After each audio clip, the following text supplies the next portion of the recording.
Okay guys, here's a new video of that 87 Ford four-wheel drive van I got for sale on eBay. I found out this morning that the gentleman I got it from did not disclose that this thing had landed on its roof at one time. I do not think it was from the sides. I think it was from the front and it flipped over on its roof. I'll give you a good video of this that I best that I can. Sorry for the wind today. Hope you can hear me.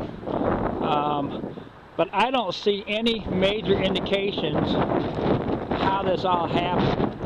You'll see it. I know the fenders and the doors are screwed up, and probably because it got pushed back right here on both sides, and it pushed that fender back and tried to open up the doors and blah blah blah.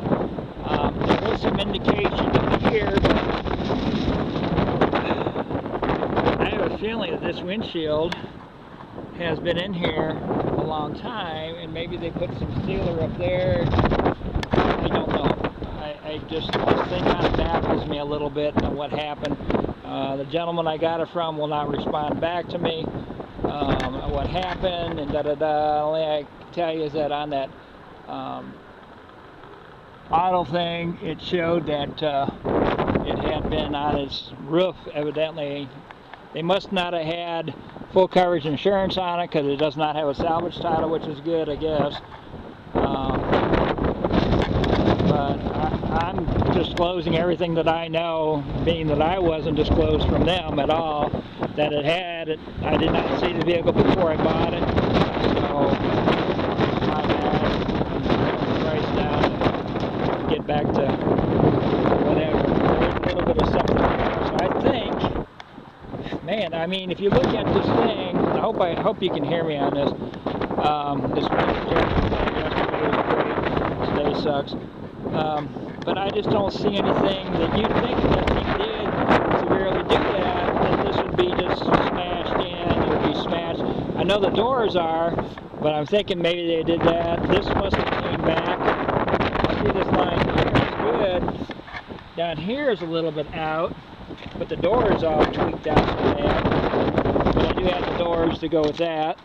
This door does spring.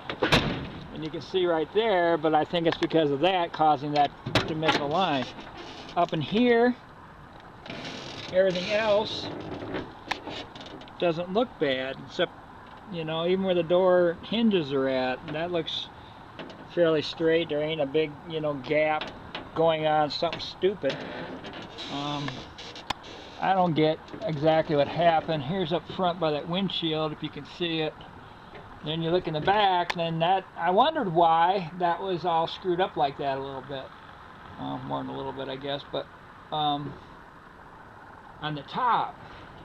So that kind of explains some of the problems that we got going on here. But here's, you can see it, the doors, 3 doors, and the fenders are there. Hope you can see it. I'm going to fire this thing up, and I'm actually going to take it around my shed, which is over here, just to show you that it does move, drive, and all that good stuff. So I'm going to set this down for a second. Key in it. It's cold out here this morning.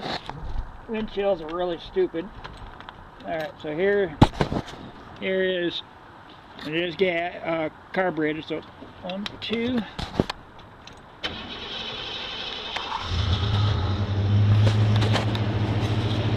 Basically how it starts. I'm going to go around the outside while this thing's running. Of course it's on high idle because it is cold and carbureted. But I don't see anything underneath that would really say, hey, this thing is all tweaked out, it's screwed up. I just don't get it. It had to have been running into a snow bank and flipped it on its roof.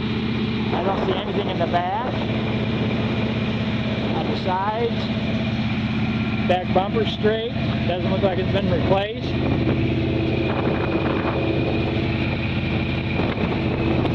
So this back door, I hope you can hear me in all this.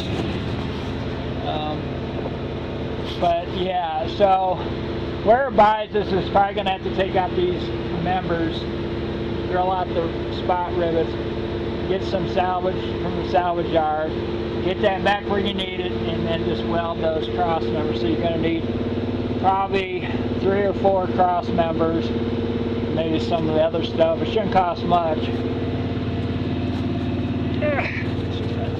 Get up here. You know, and I mean, I seen that it was smashed in more in the back than the front.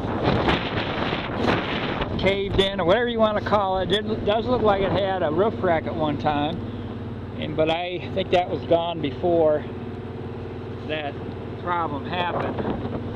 So I'm just trying to be fair.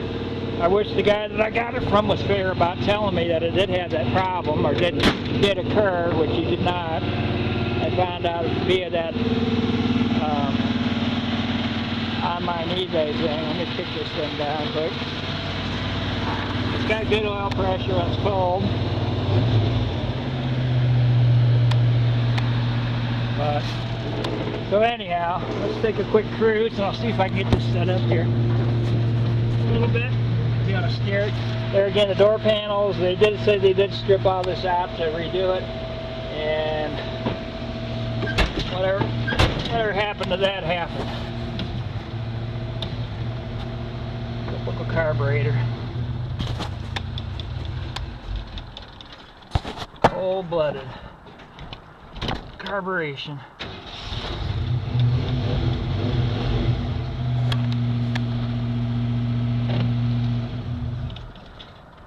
Yeah, maybe it ain't gonna go. Bought a battery on my camera too.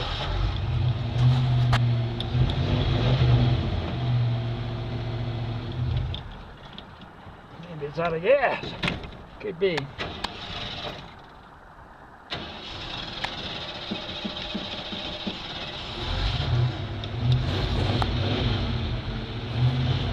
But anyhow, I'm about out of battery, so I'm not going to take it for a drive. But I did drive it up the road. I did drive it around my shed and up the street and back. I don't know what else to say about it, but it is what it is. I still think you can make a good rig out of it, but it's going to take some work. This here is going to have to come down. You have to replace this one too. But I don't see anything stupid.